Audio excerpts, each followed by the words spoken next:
maintindihan at di mo malaman kung saan ka tutungo.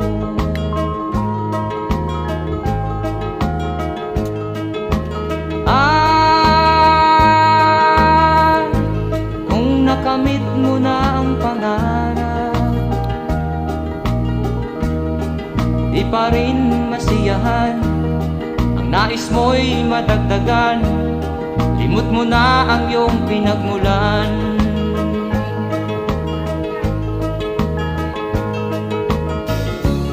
Bakit nga ba